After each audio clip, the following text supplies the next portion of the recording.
teachings you heard me proclaim in the presence of many witnesses, and entrust them to reliable people who will be able to teach others also.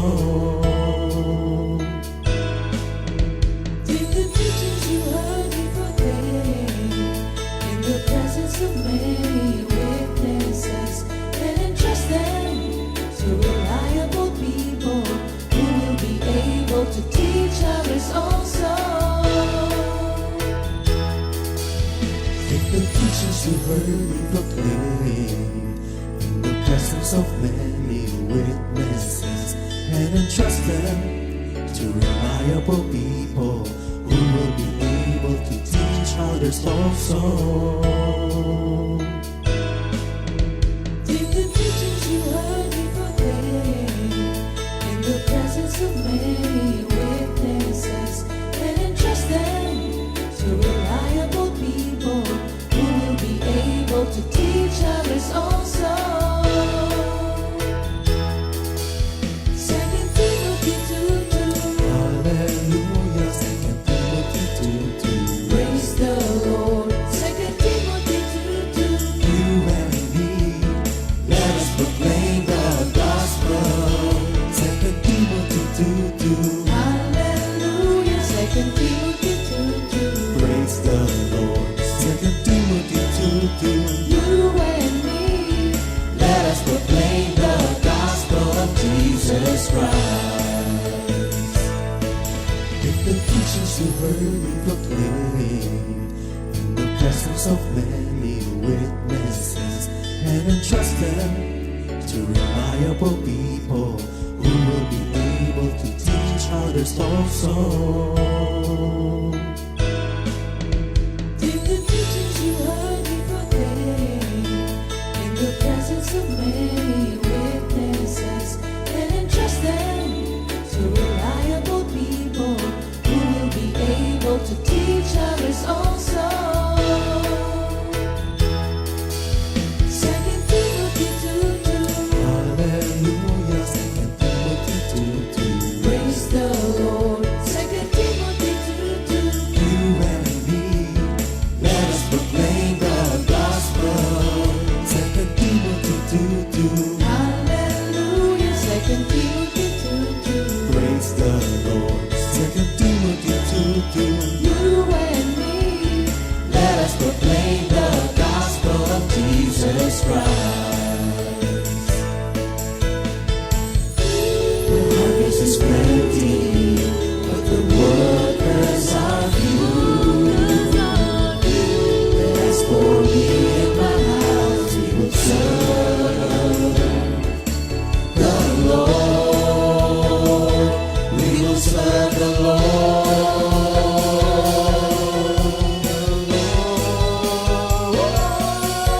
Second Timothy 2:2.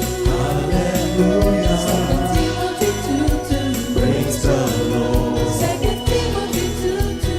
You and me, let us proclaim the gospel.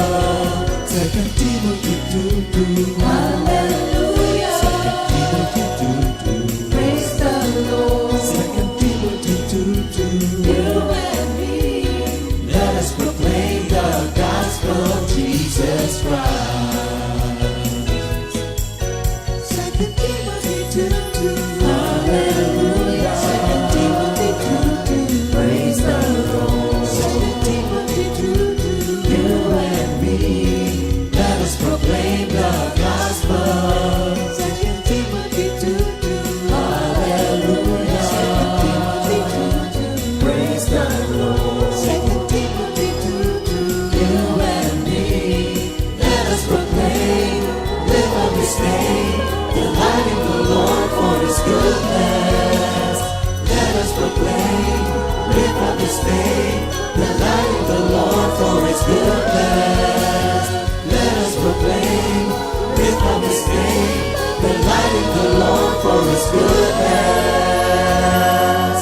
And He's God.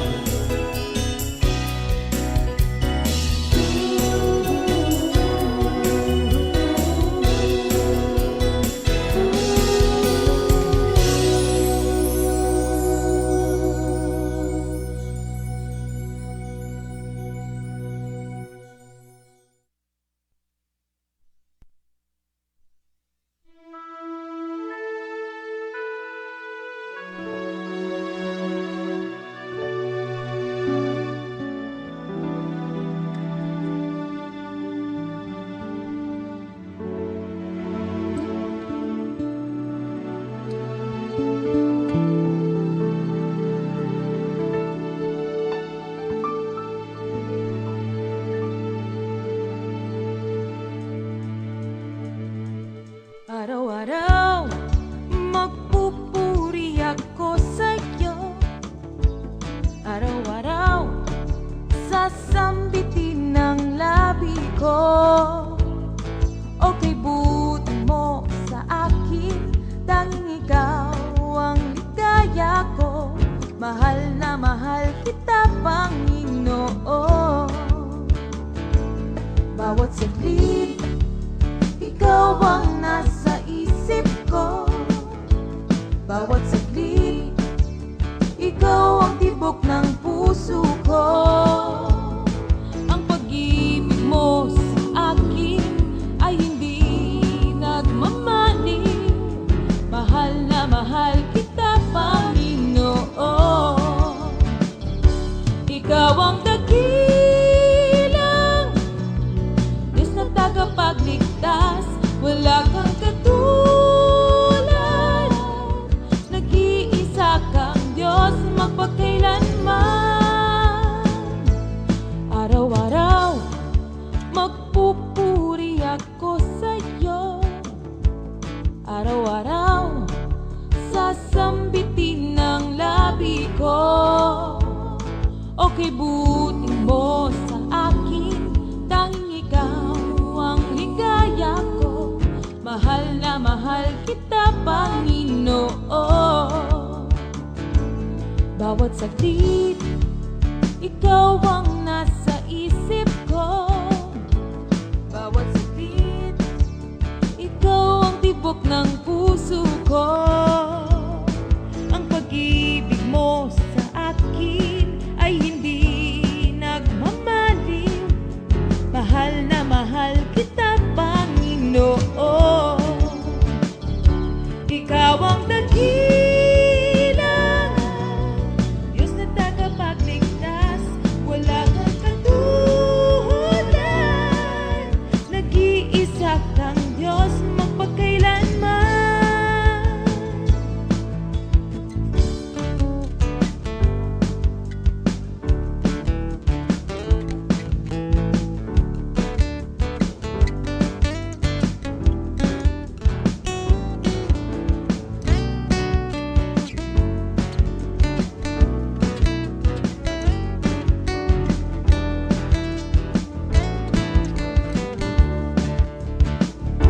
Ikaw ang dakilang Diyos na tagapagligtas.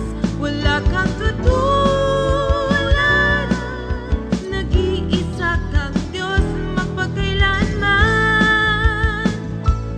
Araw-araw magpupuri ako sa'yo. Araw-araw sasambitin ng labi ko. Okay, buti mo sa akin, tanging ikaw ang ligaya ko. Mahal na mahal kita, Panginoon. Bawat saglit, ikaw ang nasa isip ko.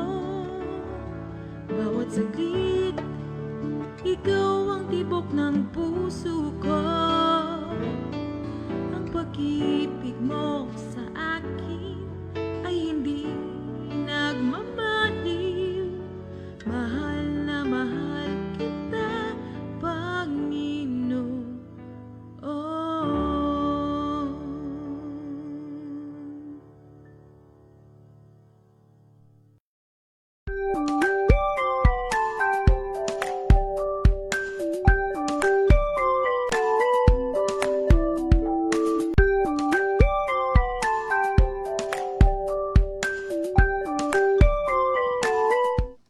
Purihin ang Panginoon. Glory to God. Good morning, Purihin ang isang mga magandang kapatid. umaga na naman ang ibinigay sa atin na ating Panginoon. Tunay na dakila ang ating Diyos. Ang kanyang pag-ibig sa atin ay walang hanggan.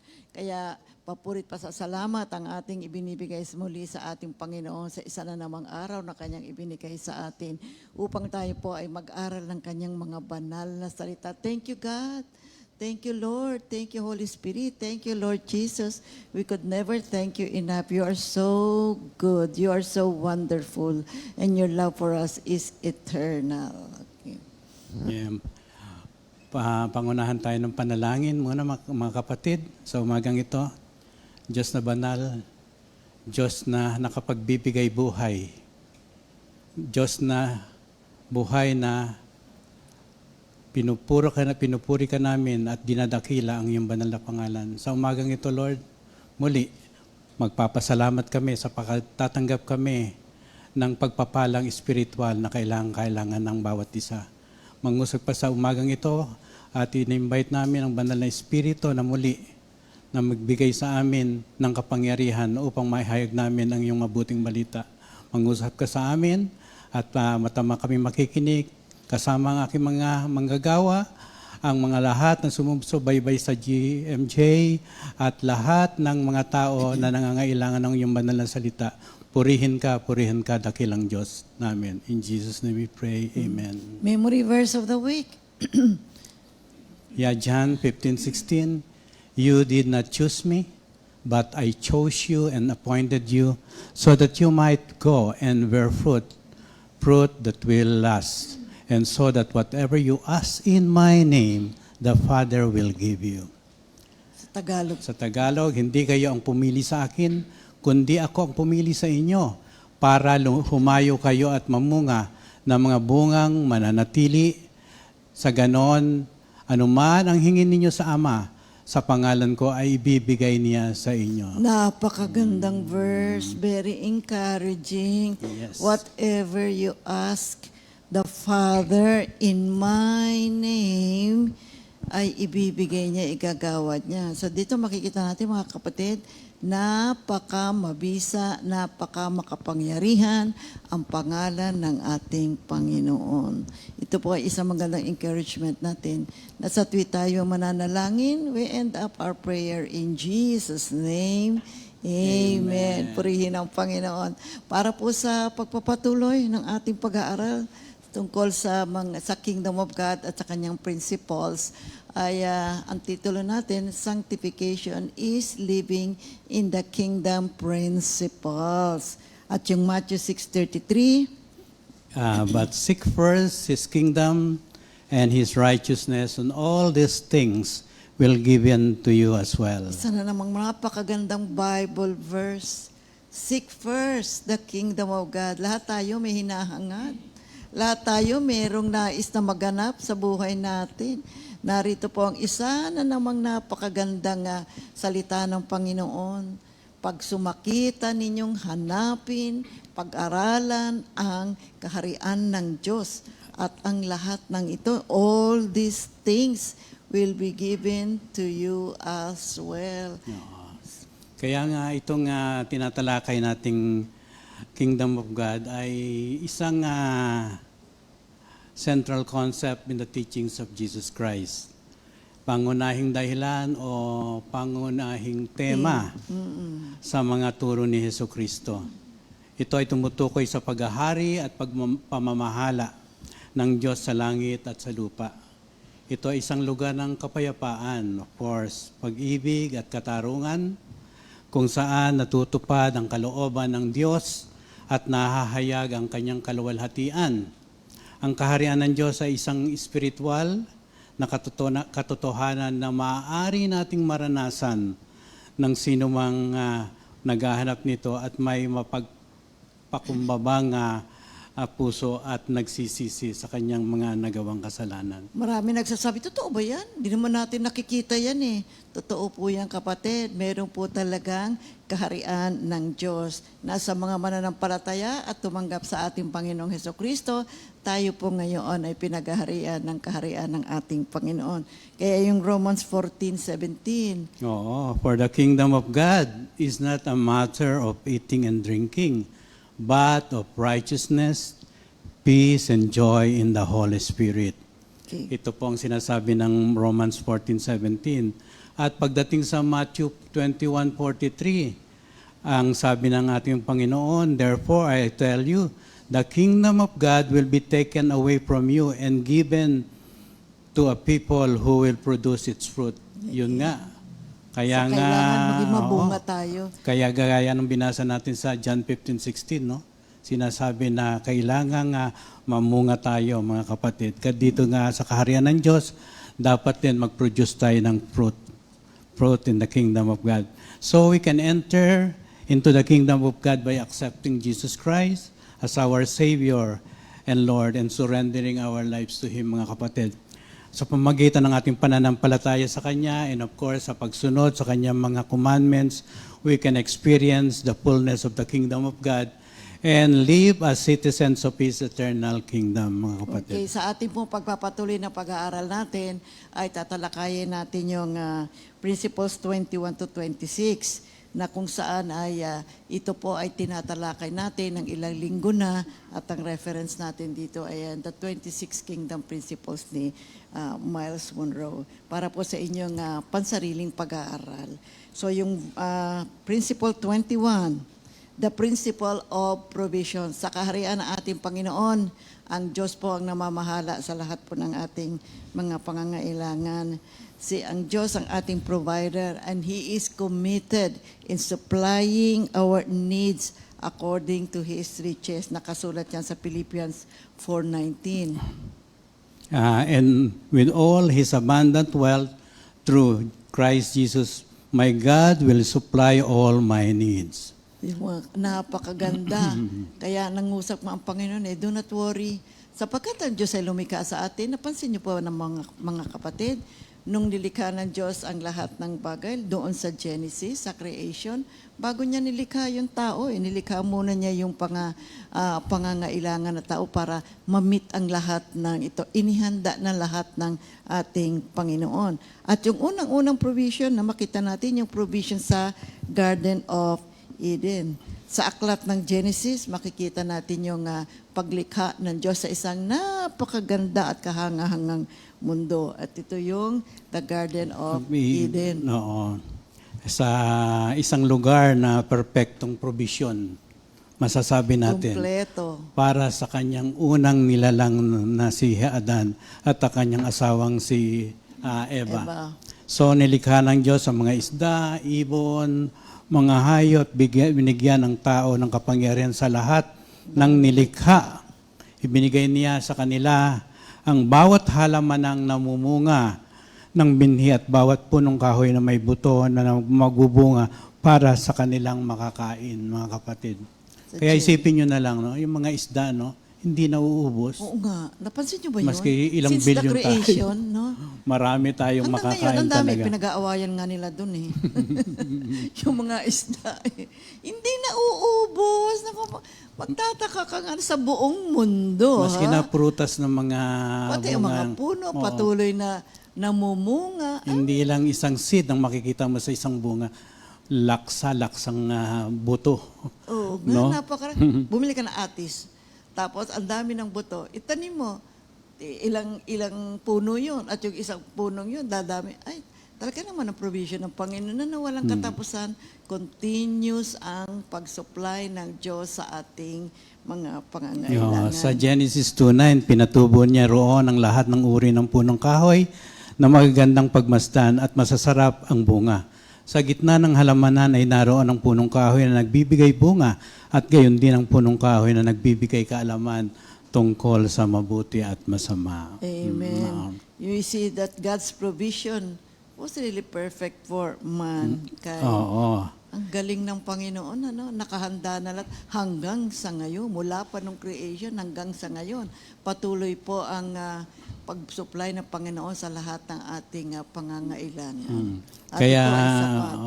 Kaya to understand God's desires concerning provision for His kingdom citizen, kinukonsider natin kung ano yung naisulat sa Biblia.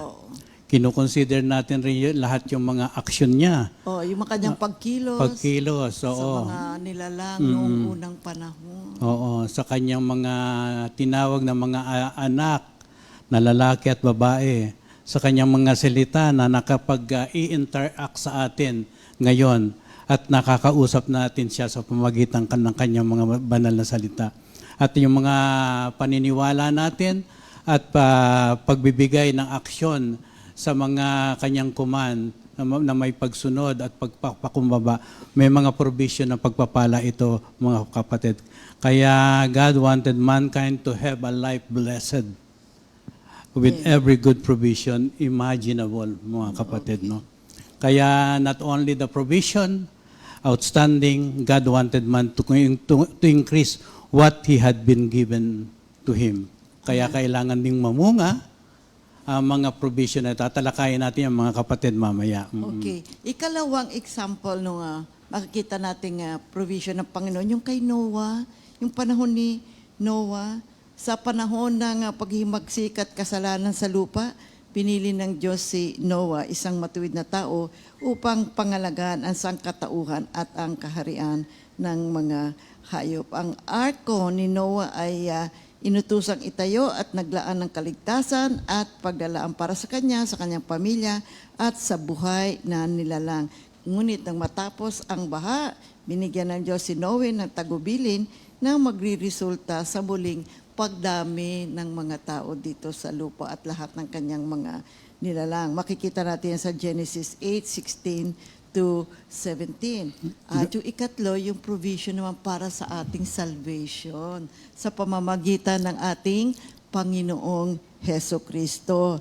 At nakatutuwang malaman na ang bait talaga ng Panginoon dahil sa ating kasalanan ay kanyang ninais pa, niloob, at dahil sa kanyang hindi malirip at hindi masukat na pag-ibig, ay binigyan niya tayo ng provision sa pamamagitan ng Panginoong Heso Kristo upang tayo ay mapatawad sa ating mga kasalanan at muli tayo makabalik sa kanyang banal na presensya. Yan yung John 3:16. Oo, kaya nga itong provision through Jesus Christ for our salvation, na it is encouraging to know that our Lord Jesus Christ na pinagsisilbihan natin, na minamahal tayo, ay provided a way for all of us to be reconciled through Him, through our Lord, through the sacrifice of Jesus. No?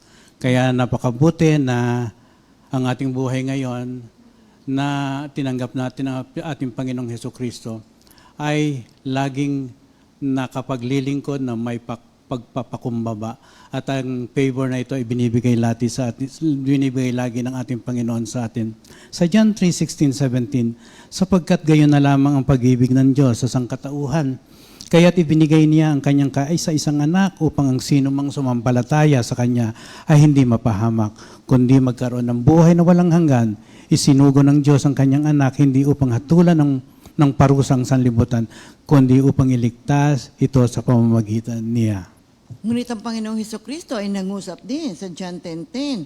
Dumarating ang magnanakaw para lamang magnakaw, pumatay at manira. Naparito ako upang ang mga tupa ay magkaroon ng buhay na masaganang lubos. Take note in English, the thief comes only to steal, kill, and destroy. I came that they may have and enjoy life and have it in abundance. See, in abundance, to the fullest, overflows. Yun ang ibig sabihin. At ito pang isang provision. Provision ng Diyos para po sa atin. Tayong mga mananampalataya. Nandito yan sa Matthew 6:33, Luke 5 verses 1 to 11, 2 Corinthians 9 verse 7, and Luke 6:38. See, throughout the book of Apostle Paul, ay nagtuturo ang Panginoong Hesukristo kung paano tayo mamumuhay sa kaharian ng ating Panginoon. Sinasabi niya na, sikapin nyo, hanapin ninyo ang ating Panginoon. Look for God. Instead of mga human ways and human wisdom, see, as the ultimate source kung paano tayo magkakaroon ng provision sa ating buhay, ay lumapit tayo sa Panginoon. Ituon natin ang ating paningin, ang ating pananampalataya, ang ating paniniwala sa ating Panginoon. Oo, mabuti na tayo rin ay kumikilos at gumagawa, merong tayong trabaho, at ito pong lahat ng ito ay ayon pa rin sa grasya ng Diyos sa kanyang provision para po sa ating lahat. Now, we have to remember that in the kingdom principle of provision, unang-una, alam ng Diyos ang lahat ng ating pangangailangan. God knows every need bago pa ho natin sabihin sa Kanya. At nangangako naman ang Panginoon na Kanyang ibibigay sa atin ang ating mga pangangailangan. Hingin lang natin sa ating Panginoon. Sabi nga niya, ask and you will receive, seek and you will find, knock and the door shall be opened unto you. And then yung principle na ikalawa, blessing comes through obedience. Saan natin makikita yan? Naku, alam na natin lahat yan, mga kapatid. Deuteronomy 8. Diba, nakapaloob dyan. The blessings of obedience and the consequences of disobedience. Kaya yung verses 1 to 2 ng Deuteronomy 8, kung susundin lamang ninyo si Yahweh na inyong Diyos at tutuparin ang kanyang mga utos, gagawin niya kayong pinakadakila sa lahat ng mga bansa sa balat ng lupa. Mapapasa inyo ang lahat ng mga pagpapalang ito kung susundin ninyo ang Diyos ninyong si Yahweh. So napakagandang, very encouraging mga salita ng ating Panginoon. Ngayon, ito naman po yung ikatlo. Yung tinatawag natin, your faith will be tested for you to learn about God's provision. Yes, kung minsan talaga susubukan tayo Yun, oo. Kung paano tayo mag-handle ng mga ibinigay ng Panginoon. Lahat tayo merong time, talent, and treasure, ha, mga kapatid. Oo. Paano ba natin pinangangalagaan ito? At kung minsan, kikilos talaga ang Diyos para tayo po ay matuto at ma-develop yung ating faith ayon sa mga kaloob niya sa atin. Okay. Oo, kaya nga kung dumarating man ang trials, pinatatatag lang tayo doon sa ibinigay niyang provision na pananampalataya sa ating Panginoong Hesukristo. Okay. Na para ma-handle natin fully well yung provision na to, yung provision through Jesus Christ, our salvation. There's only one way to develop your faith and of course, to exercise it. Oh, You need gamitin a mo. resistance that's come from opposing the circumstances na dumarating sa atin. At alam naman natin yan, lahat ay napapagtagumpayan natin sa pamamagitan ng provision na binibigay ng ating Panginoon through our faith in our Lord Jesus Christ. Yeah, yung Luke 12:48. Ito, maganda ito mga kapatid. To whom much is given, much will be required. So, Narinig na natin itong pananalitang ito. Ito isang linya ng wisdom na when you know it, it means that we are held responsible for what we have, mga kapatid. If we have been blessed with talents, wealth, knowledge, and time, and the like, it is expected that we benefit from them and others. Kaya nga kapag binigyan ka, hindi sa iyong pansarili, mandi ipagkaloob mo sa iba at para Gamitin mo magbunga para sa rin iba. iyan sa iba. and Oo. then, when we have provision from God, ano ba ang purpose? First and foremost, itanim po natin yan sa isang good ground. Napag-aralan natin yan nung tayo nag-aaral ng Bible, ng Biblia sa Bible School. Itanim mo yung seed mo sa good ground. At saan yan? Of course, sa ministry. Kasi yan ang gusto ng ating Panginoon. At yung isa pa, ika-apat, tatandaan natin, financial provision is for God's purposes. Yung nga sinasabi ko sa inyo. And not for mere personal gain. May mga plano po ang Panginoon, kapatid. Kaya yung provision ng Panginoon, alamin natin, para saan ba to? Ano ba ang gusto niya? Bakit niya pa binibigyan tayo ng ganito? Saan ko ba gagamitin ito?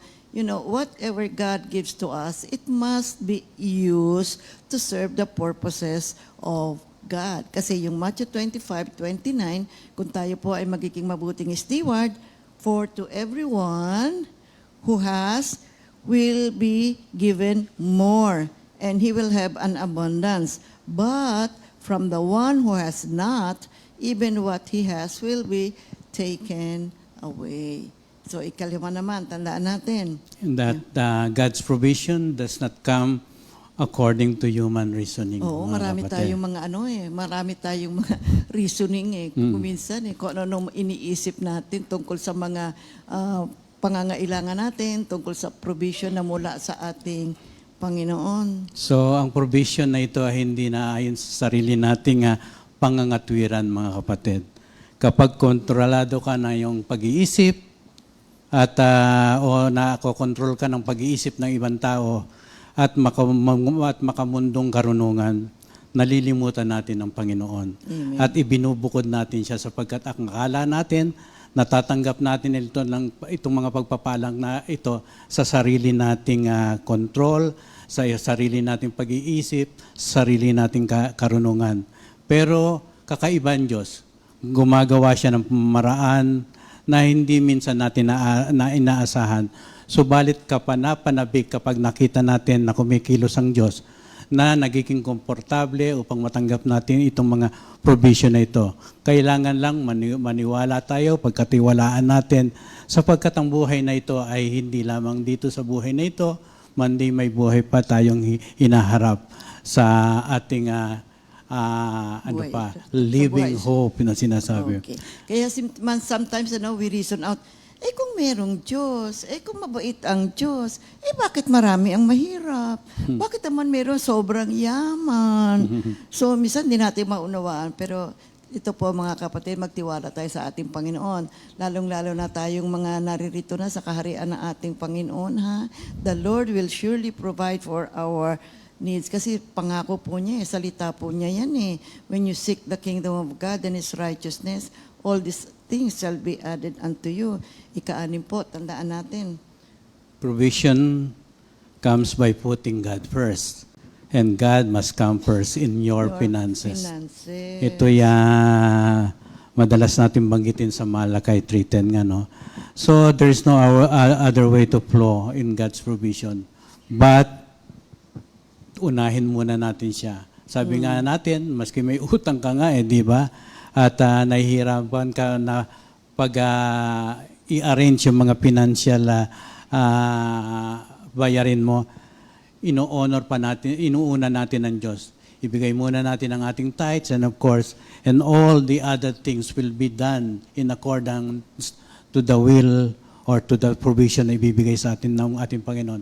Marami tayong mga experiences yan, marami nagpapatotoo na kapag inuna natin ang ating Panginoon, lahat ay nangyayari according to the will of God.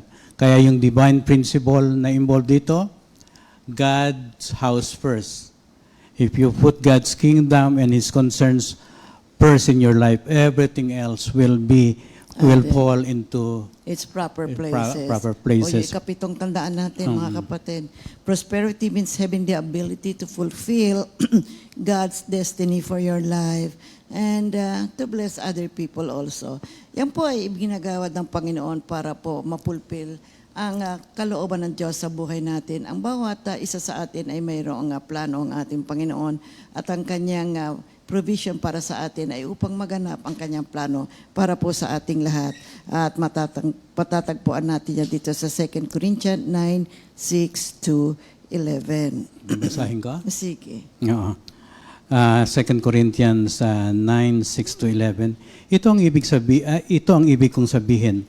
Ang nagtatanim ng kakaunti ay aani ng kakaunti at ang nagtatanim ng marami ay Aani ng marami. aani ng marami. Ang bawat isa'y dapat magbigay ayon sa kanyang pasya, maluwag sa loob at hindi napipilitan lamang, sapagkat iniibig ng Diyos ang nagbibigay na may kagalakan.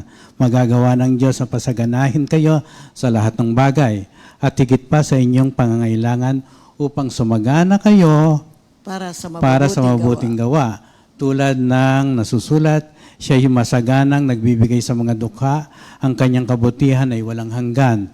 Ang Diyos na nagbibigay ng binhing itatanim at tinapay na makakain, ang siya ring magbibigay sa inyo ng binhi at magpapalago nito upang magbunga ng sagana ang inyong kabutihang loob. Pasasaganahin niya kayo sa lahat ng bagay upang mas marami ang inyong matulungan. Sa gayon, lalong darami ang magpapasalamat sa Diyos dahil sa inyong tulong na dadalhin namin sa kanila. Ang paglilingkod nyo upang tumulong sa mga kapatid, hindi lamang makatutugon sa kanilang pangangailangan, kundi magiging dahilan pa ng nag-uumapaw na pasasalamat nila sa Diyos. Okay, talakayin naman natin yung principle number 22, the kingdom principle of influence. So, ano ba ibig sabihin nito? No. Ito yung godly influence na nakapag-i-impluensya upang magpakilos sa agenda ng ating Panginoon. Bago natin ma-impluensya ng iba tungo sa kabanalan, of course, tayo mismo ay dapat na nasa ilalim ng impluensya ng Diyos. Paghanap ng patnubay ng Diyos, pagkasunod sa kanyang mga udyok, of course, at kung saan tayo dapat naroon para magamit tayo ng Diyos. Kaya nga, kung saan ka dalhin, kung saan ka padala, Oo ko lang ng oo sapagkat maiimpluwensyahan mo ang mga taong daratnan mo doon. Mabibigyan na mo ng paglilingkod na nanggagaling sa Diyos at ang mga mabubuting balita na ipadadala mo ay na makapag-i-influensya sa kanila upang makapagbagong buhay at manatili sa kaharian ng ating Panginoong Hesukristo. Itong the kingdom principle of influence is ang nais ng Panginoon, tayo po ay makahikayat ng maraming mga tao, lalong-lalo na yung mga wala pa sa ganitong klase ng gawain, na wala pa po sa kaharian ng ating Panginoon. Ang buhay natin ay isang magandang mirror upang ipakita natin ang katotohanan tungkol sa kabutihan ng Diyos, tungkol sa kanyang pagliligtas na kanyang ibinibigay sa atin. Bago tayo makapag-influensya ng iba, we must be first and foremost under the influence of God. Meaning to say, sumusunod tayo sa Diyos. Tayo ay mayroong pagpapakumbaba na sumusunod sa kanyang mga panuntunan. Nandoon yung ating pagpapakumbaba. Lord, anong gusto mong gawin ko? Saan mo ako gusto papuntahin? At sinusunod natin ang mga plano ng ating Panginoon. At paano tayo iniimpluwensyahan ng ating Panginoon sa pamamagitan po ng banal na salita ng ating Panginoon. Kailangan po ma-shape yung ating kaisipan tungkol sa mga bagay na mga makalangit. Kailangan po matuto ang ating kaisipan na mabago at mabuhay tayo ng may katwiran, na may pagsunod, pagkilala, pagsamba sa ating Panginoon. At ginagamit ng Diyos ang kapangyarihan ng banal na salita niya upang ito po ay ating matutunan, maunawaan at maibahagi naman natin sa ibang tao. Makikita natin yan yung 2 Timothy 3:16-17.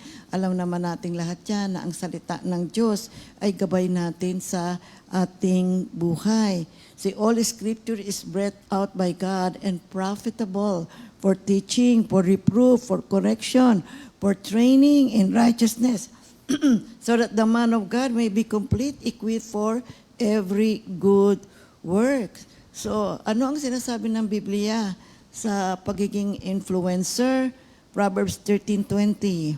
He who walks with wise men will be wise, but the companion of fools will be destroyed. So dito kailangan po makita natin na, mga kapatid, ang importansya po na tayo po ay makisalim at makibahagi sa mga tao na mabuti ang uri ng pamumuhay.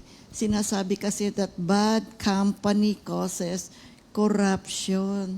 Kaya umiwas tayo, mag-ingat tayo, manalangin tayo upang hindi po tayo maimpluwensyahan ng mga bagay na hindi mabuti.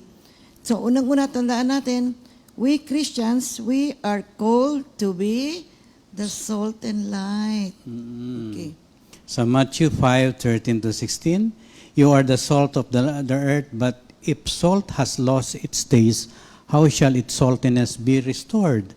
It is no longer good for anything except to be thrown out and trampled under people's feet. You are the light of the world. A city set on a hill cannot be hidden. In the same way, let your light shine before others, so that they may see your good works and give glory to your Father who is in heaven.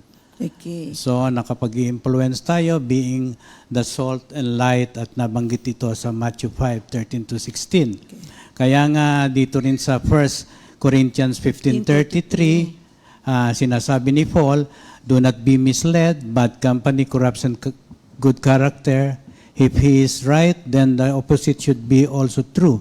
Good company builds up good character, mga kapatid. Amen. And then, so first, we should be the salt and light. Now, secondly, we have to remember that everyone has influence. Bawat isa sa atin ay nakaka-influensya. But do not confuse influence with popularity, ha? Hindi mo kailangang maging popular para ikaw ay maging influencer.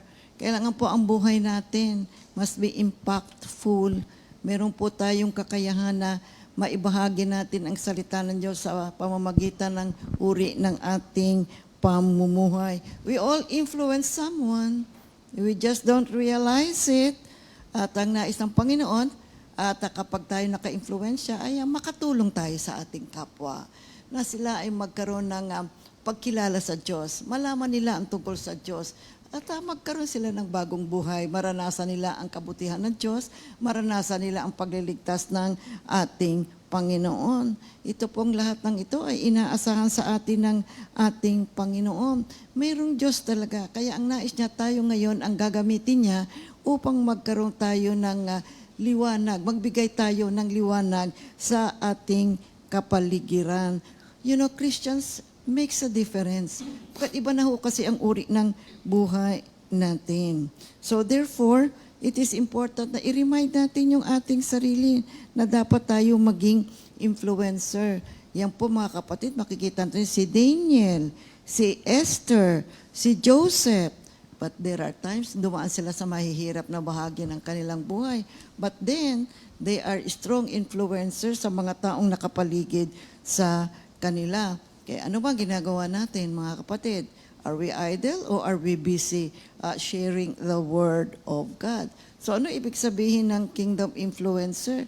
Now, it is the ability to persuade or sway others to a relationship with God. Yun ang nais ng Panginoon na madala natin ang maraming tao na ang uri ng ating buhay sa ating isip, sa salita at sa gawa. Makita sa atin ang Panginoong Hesukristo upang sila man ay magkaroon ng interest. Ay, bakit ganyan ka na ngayon? Ano ba ang meron? Ano nangyari sa buhay mo? Dito makakapangusap na tayo ng tungkol sa ating Panginoon. At alam naman natin, kapatid, binabasa tayo ng maraming tao. That's why we have to understand. So we have to look at the way we live our lives. Are we impacting people? Are we, do we influence other people? Alam nyo, napakarami po ng paraan para po tayo makapag-influence. Yung po yun, andyan yun. Nag-share tayo, nag-witness tayo, we are ambassadors for Christ, nandyan yung mga social media. Lahat po niya, marami pong mga pamamaraan upang tayo po ay makahikayat ng maraming mga tao para sa kaharian ng ating Diyos. At ano tong influence na to na nasa atin?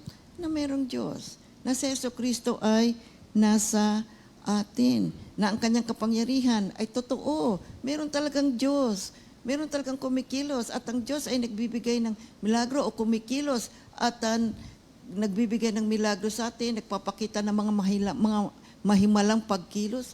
Araw-araw, hindi lang ho natin napapansin yan eh. Pero ang buhay natin, punong-puno po tayo ng milagro ng ating Panginoon. At yung ikatlo, itong ang nais ng Diyos, itong blessing ng influence. gamitin natin Yes. sa iba. Hindi lang ito para sa atin mga kapatid. Kaya nga 2 Timothy 2:2 tayo mga kapatid. Kaya itong salitang influence ay katulad din ng muscle. No? Parang Pinalalagan. The more you use it, the more it grows. No, mga kapatid. Kaya sa ating pakikipagbaka sa spiritual na buhay, being an influencer, it takes courage, mga kapatid. You have to get out of your comfort zone, mga kapatid. Speak up and serve others. Kaya nga, challenge tayo ng ating Panginoon na sabi niya, let our light shine and be like salt that preserves and flavors the world around us. Ibig sabihin, you have to decide to put your influence to use, mga kapatid. 2 Timothy 4:2. 2 Timothy 4:2. I solemnly urge you to preach the message, to insist upon proclaiming it, whether the time is right or not, to convince, reproach, and encourage as you teach with all patience, mga kapatid. So, ina-expect tayo ng ating Panginoon, maging ito'y inconvenience sa atin, unexpected man, mga kapatid. We have to give our hands, eyes, and body, soul, and spirit, mga kapatid, na pangalagaan natin ang kawan na ibinigay sa atin in season or out of season at all times, mga kapatid. That's why our blessing of influence, ito po ay bigay sa atin na ating Panginoon upang gamitin natin for the benefit of other people and for the expansion of the kingdom of God. Ito po ay isang mahalagang gawain natin at gampanan po natin na may understanding, mga kapatid. Remember that true success is not measured in physical possession, but in the amount of lives that you change. Yan ang gusto ng Panginoon, pagbabago. Na ang maraming mga tao ay lumapit at manumbalik sa ating Panginoon. At yung ating influence, gamitin natin ito upang tayo po ay makapagdala ng maraming tao sa kaharian ng ating Panginoon. So, kingdom builders, ito po ay importante. Influencers are kingdom builders. Sa pamagitan po ng ating paghihikayat at ating influence sa maraming tao, ay na-expand po natin. Napapalago natin ang kaharian ng ating Panginoon. And remember that influencers as kingdom builders, they are not merely interested in having followers or having maraming mga members, but rather we are raising believers, we are raising leaders who will continue preaching and expanding the kingdom of God. Talakayin naman natin ngayon ang principle number 23, the kingdom principle of royal favor. Ay, maganda to. Alam nyo ba kung sino po tayo, mga kapatid? 1 Peter 2:9. But you are a chosen people, a royal priesthood, a holy nation, God's special possession, that you may declare the praises of Him who called you out of darkness into His wonderful light. What is a royal favor? Is the sovereign prerogative of the king to extend a personal law to the citizen that positions that citizen to receive special privileges and advantages that are personally protected by the king. Believers, followers of God who are in the kingdom of God, receive special privileges and royal favor. After all, we are a chosen people, a royal priesthood, a special possession of God. Bakit nga ba tinawag ang mga believers na royal priesthood? Ito yan. Nung ang Panginoong Hesukristo ay naipako sa krus, ay dinestroy niya na, inalis niya na yung old system of Levitical priesthood at siya ay nag-establish ng bagong system na kung saan ang lahat ng mga sumusunod sa kanya ay naging royal priest. We are not, in the new covenant, we are not physically born into the priesthood. Nung tinanggap natin ang ating Panginoong Hesukristo, we are spiritually born into this status. So remember, mga kapatid, we are royal priests. We have a place of favor. We have a great privilege and authority as children of the King of Kings of our God. So, minsan din natin kilala kung sino tayo. Declare natin sa ating sarili, I am a member of a royal family, the family of God. Maraming sabi, sino ka ba? No, I'm not a nobody. You see? I am a royal priest. And so are you, mga kapatid. Ikaw na nakikinig ngayon. See? Napapakinggan mo ang ating pagtuturo. Special ka, kapatid.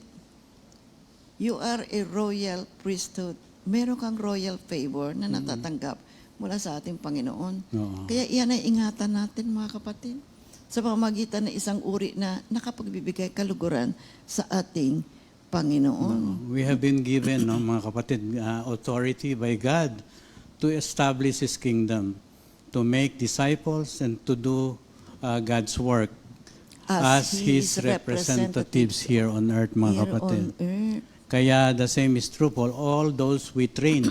Lahat ng ating pag-aaral na ibinibigay sa kanila, yung lalong-lalo na yung life in the Spirit, living in the Spirit of God, ayan, magiging representante sila dito sa mundong itong ginagalawan natin upang from the kingdom of the world into the kingdom of God. We can share the gospel and of course, heal the sick, baptize and serve the Lord's Supper. Darating tayo dyan, and we are royal priests of the kingdom. Okay. Naranasan mo na ba, kapatid, yung mga favors ng ating Panginoon? Yung kingdom citizenship? You know, as a child of God, we are meant to flourish in our life.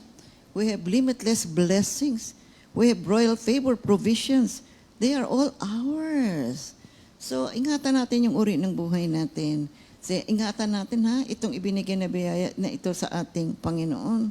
See, think like royalty. You are special people. Do not look down upon yourselves.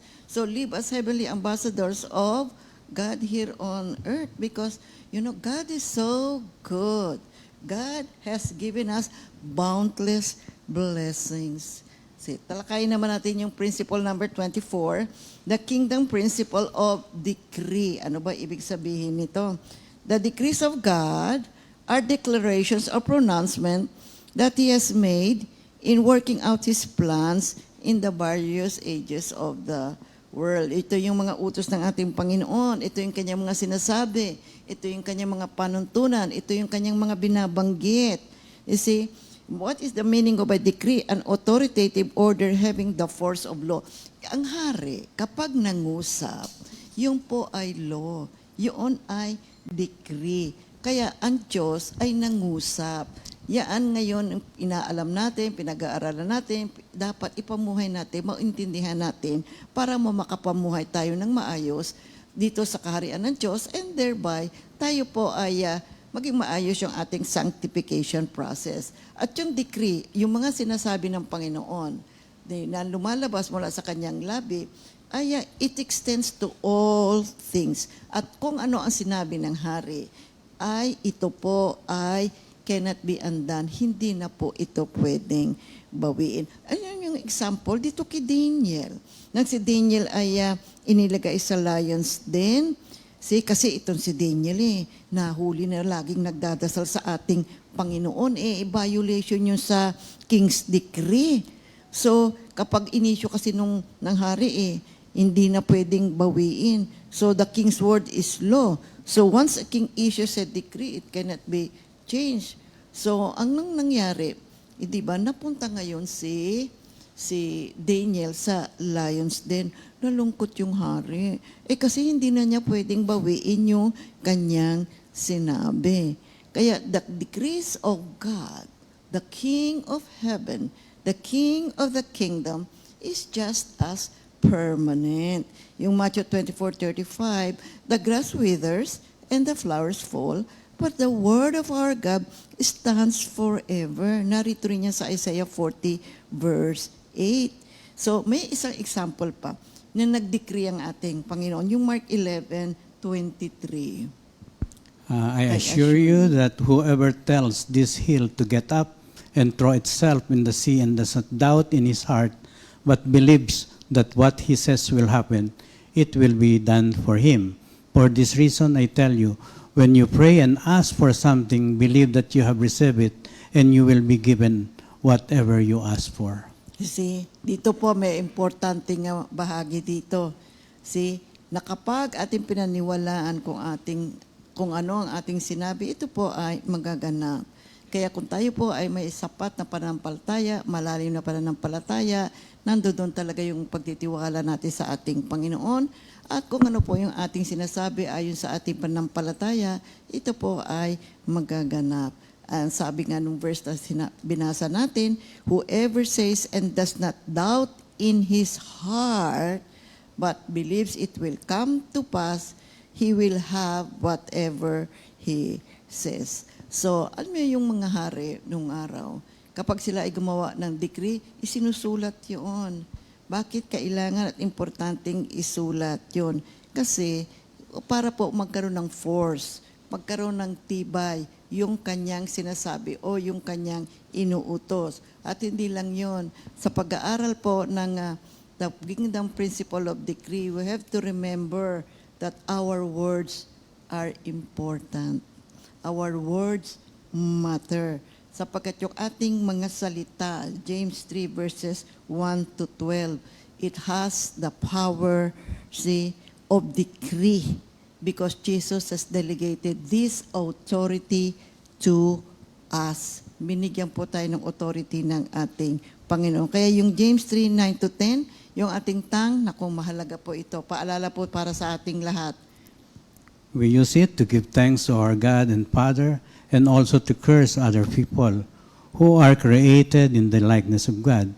Words of thanksgiving and cursing pour out from the same mouth. Okay. Okay, mahalaga pa rin.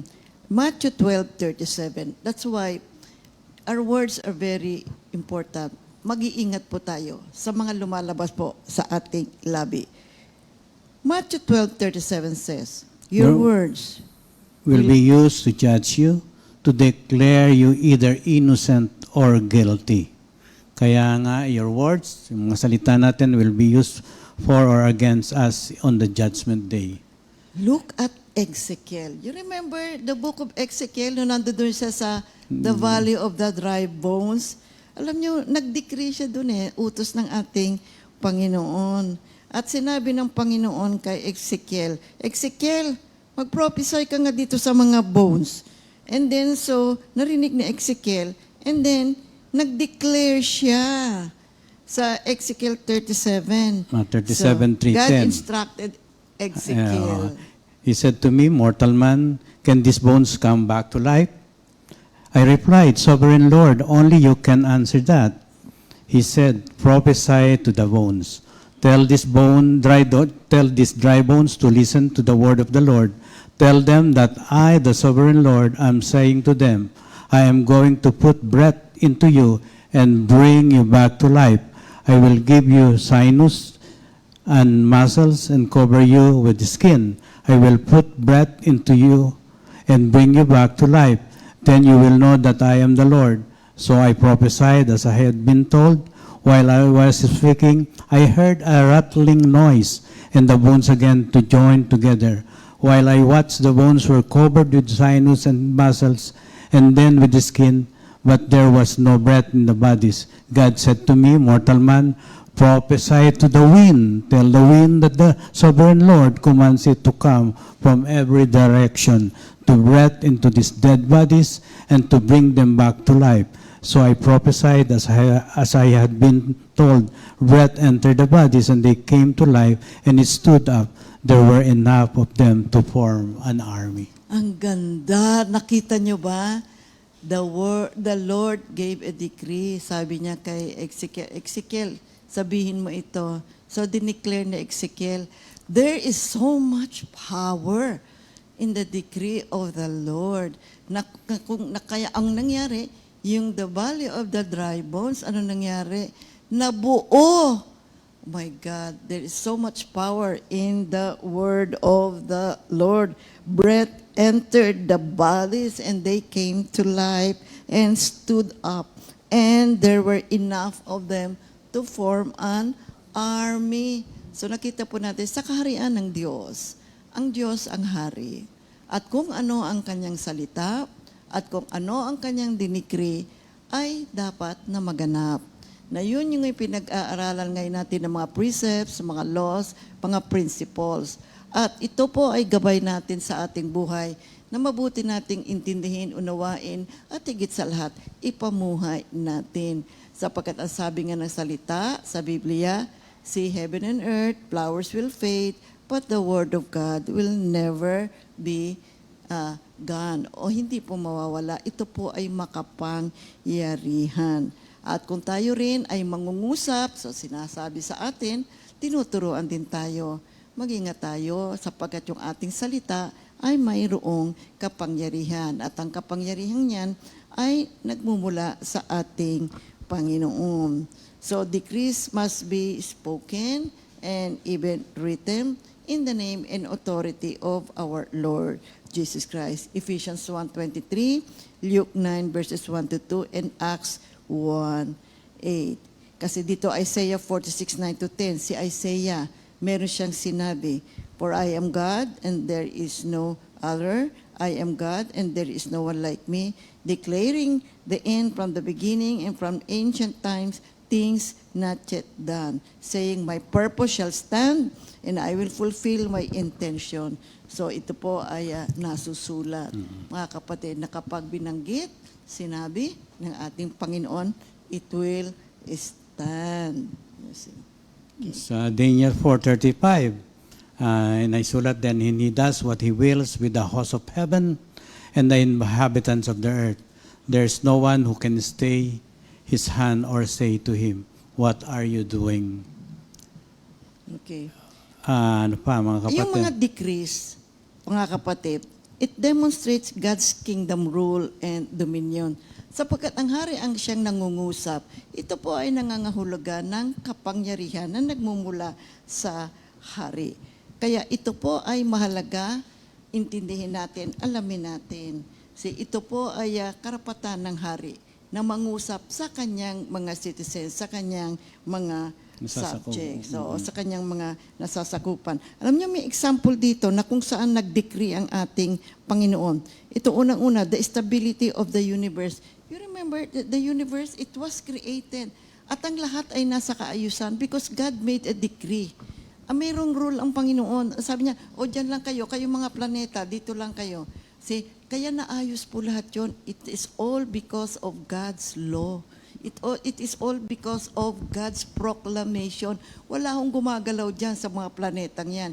Yung mga heavens na yan na nasa itaas, pansin ninyo, umuulan sa tamang panahon, umaaraw sa tamang oras, merong gabi, merong araw. Ang lahat po ng iyan, mga kapatid, is all because of the declaration of God's decree. At maski yung sa mga tao, tayong mga nilalang, tayo rin po ay mayroong itinalagang salita ang ating Panginoon. Ang man has a choice. You can either do good or do evil. You can either obey me or not. Pero sinasabi ng Panginoon, choose life. So sinasabihan niya tayo, piliin ninyo ang buhay. Piliin ninyo ang katotohanan. Yung mga circumstances sa buong mundo, nagaganap po ang lahat ng iyan dahil alam po lahat yan ng ating Panginoon. Pati po yung buhay natin. Buhay natin, alam nyo may na-decree ang Panginoon. Ano sabi sa Biblia? 80 years old. Diba? Hanggang dyan ang buhay ng mga tao. At yung iba naman ay mas mahaba pa. Ngunit bakit ang iba ay maigsi lamang? Lahat po yan ay alam ng Panginoon. Lahat po yan ay naaayon sa kanyang kaisipan. Okay. Pati nga yung mga salvation ng believers, yung ating kaligtasan, gumawa ng decree ang Panginoon. John 3:16, Acts 4:12, sino man ang tumanggap kay Jesus, ikaw ay tatanggap ng buhay na walang hanggan. Ngunit nandiyan dyan yung pagpapakumbaba, nandiyan dyan yung pagsunod, pagkilala sa kanyang mga banal na salita. At nag-decree din ng ating Diyos Ama sa langit ng lahat ng authority na kay Lord Jesus Christ. Kaya for Acts 4:12, tanging siya lamang ang itatanghal natin, mga kapatid.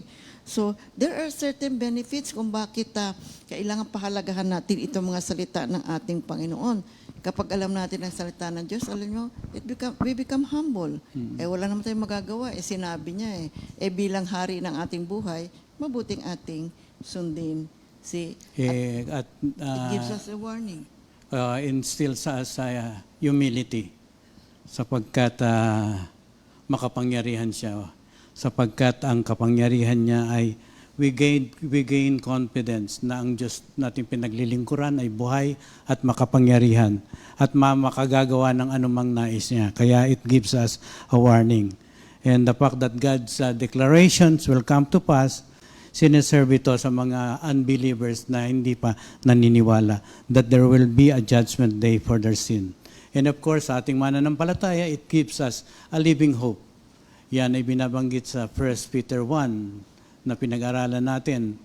At kaya nga kailangan natin kung ano inumpisahan ng Diyos at ngayon na sa kalagitnaan na tayo sa sanctification process at ang ending nito, glorification.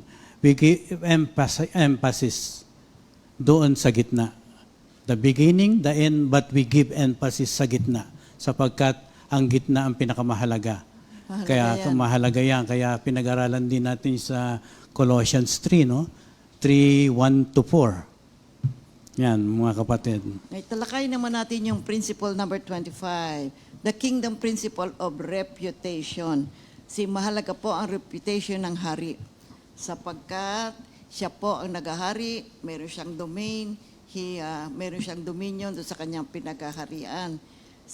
Kinakailangan po ang mga citizens, iginagalang po ang hari. The king's reputation is important to him, and it is the source of the glory of his name. A king's reputation is created and sustained by the conditions of his citizens and his kingdom. What does it mean? Kung ano ang kalalagayan ng kanyang mga citizens. Ito ay nagbibigay ng reputation sa hari. Kung maganda at maayos ang kalalagayan ng kanyang mga subjects, ng mga kanyang followers, ito po ay nagbibigay ng isang magandang reputation sa hari. Kaya ang Diyos, nagpo-provide yung provision. Kaya ang Diyos, nagbibigay siya ng decrees upang ating sundan at upang ating ipamuhay. Ipinapaunawa sa atin ng Diyos na tayo ay kanyang mga sons and daughters. So, pinaalam din ng ating Diyos that we have a royal favor, na meron tayong special privileges upang tayo po ay makapamuhay ng maayos. At kapag yan ay naganap sa bawat mananampalataya, the reputation of the king is created. God is glorified because everything that we experience galing sa Diyos. At hindi po natin kaya ang lahat ng ito on our own. At lahat ng ito ay supplied sa atin ng ating Panginoon. Kaya dito sa Isaiah 43 verse 7, see, the Lord says, they are my own people and I created them to bring me glory. So nandoon mga kapatid, mamuhay tayo ng maayos. Mabigyan natin na luwalhati ang pangalan ng ating Panginoon. The name of our Lord should be honored and be glorified. Okay. So, ano ba ang importansya ng kahalagahan ng isang mabuting reputation? Proverbs 22 verse 1 confirms the value of a good reputation. A good name? So, yan. A A good name is to be chosen rather than great riches, loving favor rather than silver and gold. So, ang gusto ng Panginoon ay manatili po tayo mga kapatid, maging faithful tayo sa Kanya. Sa Talakayan 1 Timothy 3:7, he must also have a good reputation with outsiders so that he will not fall into disgrace and into the devil's trap. So, dito no? po sinasabi sa atin, ingat tayo sa buhay natin. Well, kung minsan talaga, no, meron talaga masasabi yung ibang tao, pero magpatuloy po tayong mamuhay ng maayos. Para po, ito yung sinasabi niya para hindi po tayo madala ng mga maling persecutions, mga maling paniniwala, mga kapatid. Kasi mahalaga po na meron tayong magandang reputation. You know why? Because we are the sons and daughters of our God. Dala-dala po natin ang pangalan ng ating Panginoon. At kung tayo ay may magandang reputation, ito po ay nakapagbibigay ng luwalhati sa ating Panginoon. Yan po yung kingdom principle of reputation. Luwalhatiin natin ang ating Panginoon sa pamamagitan ng isang uri ng buhay na nakapagbibigay ng luwalhati sa Kanya. At dito naman tayo sa principle 26, the kingdom principle of giving to the king. So remember, tinalakay natin the principle of taxation in the kingdom. There is the principle of provision in the kingdom. There is a principle of giving to the kingdom. There is a principle of commonwealth in the kingdom. So iba po yung taxation and that is the tithing. At yung giving, ito po naman yung pagbibigay, pagsuporta natin sa kaharian ng ating Panginoon. Tandaan natin that when we give, when God tells us to give, so sundin po lang natin mga kapatid pagkat mayroong magandang plano ang Diyos para po sa ating lahat. The word give in the Bible is the Greek word didomai, which means to offer or to present. See, so many times makikita po natin ang salitang give sa Biblia. Well, it has a connotation, kapatid, ng generosity. Okay. The Bible uses the word didomai. Didomai.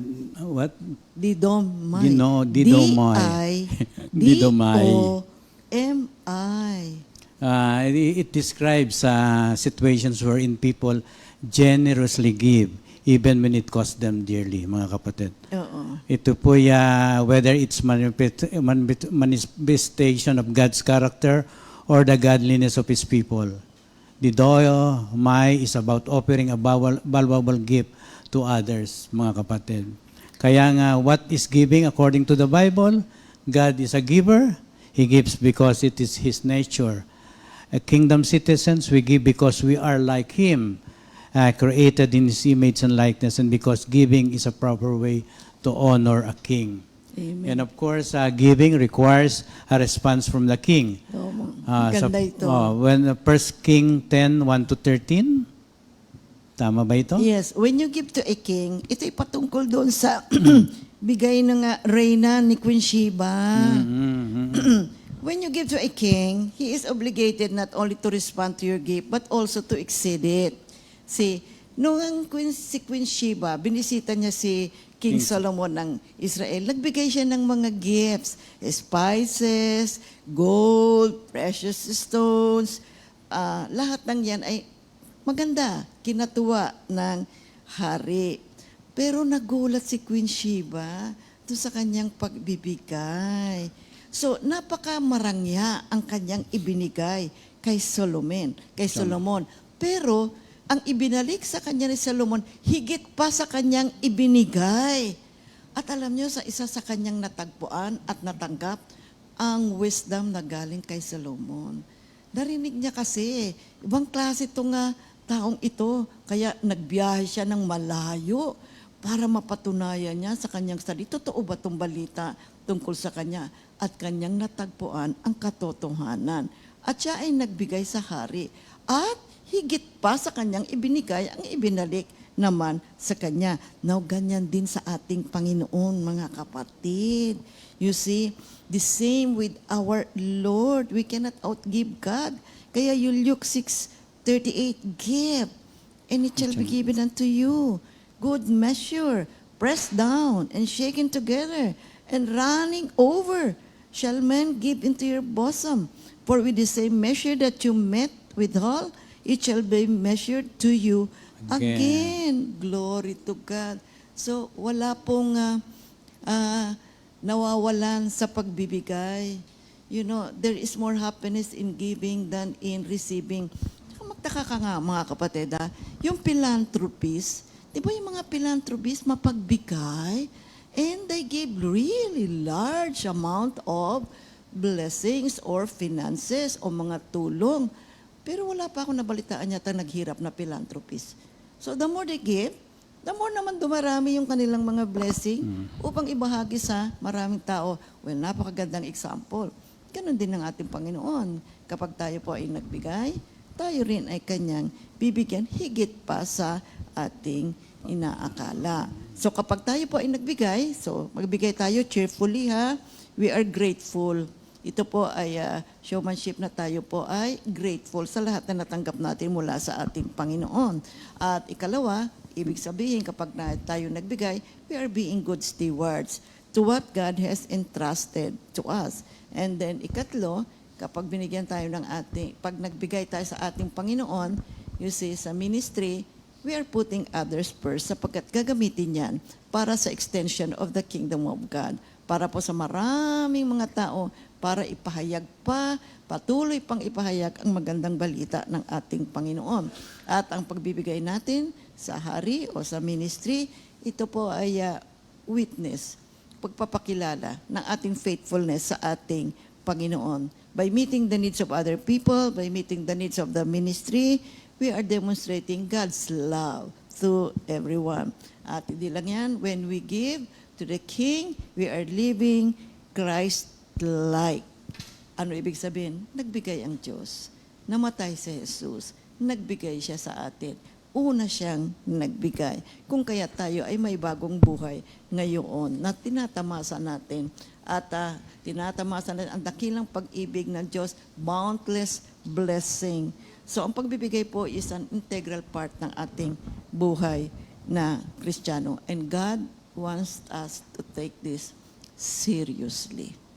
See, hindi po maaari na tayo po ay blessing ng Panginoon, atin lamang, kundi ito po ay ibahagi natin, itanim natin sa good ground at unang-una yan po ay sa ministry. Everything that we have. Kaya nga giving generously not only pleases God, but it also makes a significant difference in the lives of others. Oo. Hindi lang, lalo na pag ibinigay mong salita ng Diyos, no? Iba ang magiging katapat nito sa buhay ng isang tao. Spiritually, financially, and of course, emotionally. Okay. Kaya the more you give, the more you will receive, patuloy kang bibigyan ng karunungan ng Diyos, financially of course, and of course, good health. Yan ang nais natin upang makapaglingkod tayo ng lubusan at makapagbigay tayo fully through the generosity of our Lord Jesus Christ. Remember that God is glorified when we give, my dear people of God. A giving heart is something that God really values. You know, God wants us to be like Him. Mapagbigay ang Diyos. Una na nga nagbigay ang ating Panginoon. So gusto niya tayo rin ay maging mapagbigay. And when we give, God gives us and blesses us generously. Amen. Purihin ang ating Panginoon. So yan po yung tinalakay natin at 26 principles of the kingdom of God at ang reference natin ay yung 26 principles by Miles Monroe. Kaya basahin nyo rin po upang lumawak ang inyong pagkaalam, pagkakilala sa kaharian ng ating Panginoon. Happy birthday! Naku, birthday ni Brother Ramon Gilido. Amen. Brother Andrew de Guzman, Sister Bea Cabral. Oh, Bea, happy birthday. And Sister Sandy Galicia. And belated happy birthday kay Sister Ariel Ballesteros. Glory to God. Happy birthday sa inyong lahat. Pagpalain kayo ng Diyos ngayon at magpakailanman. Have a great day.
May mga announcements tayo mga kapatid at napaka-importante nito. Life in the Spirit Seminar for Quezon City, Makati, Bulacan. Join po silang lahat sa September 14 at Cramsis, Makati, starting at 8 a.m. Reminder lang po sa lahat ng atin ng LSS, dapat nakaka-attend na po tayo ng ating mga prayer meetings and fellowships. Kailangan yan upang lalo nating malubos na maintindihan ang pag-aaral tungkol dito sa life in the Spirit and being born again. Repeat new song for the week. Mga kapatid, Walang Tigil na Pasasalamat, composed by Sister Sally Bartolome. Thank you, Lord. Praise the Lord. And God bless everyone.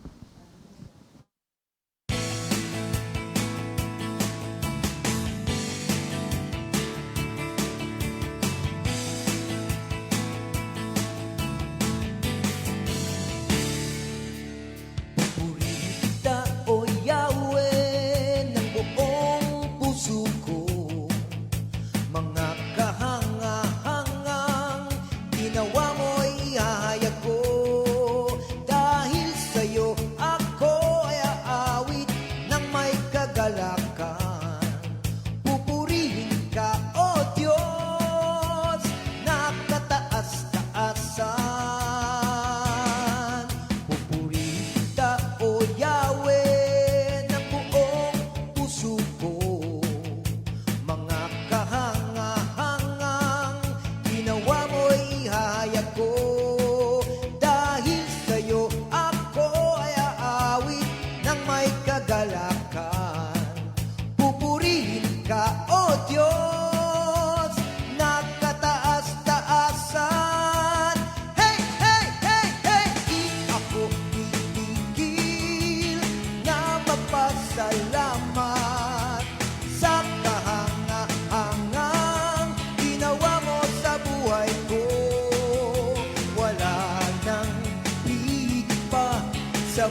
sa buhay kong ito.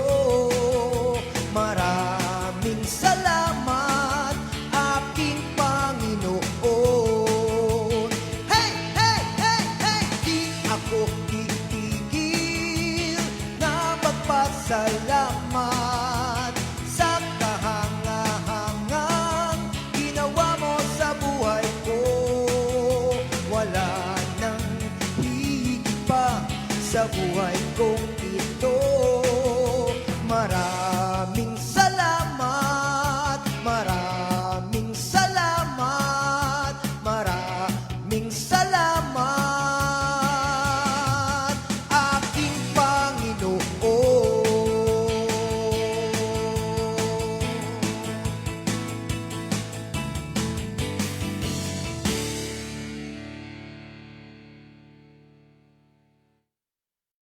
Second Timothy 2:2.